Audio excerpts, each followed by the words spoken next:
Ini pakai rekaman time lapse atau dipercepat. Lihat guys, rumahnya benar-benar bergerak mengikuti arus.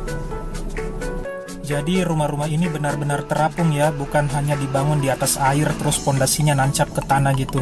Jadi rumah ini memang benar-benar terapung.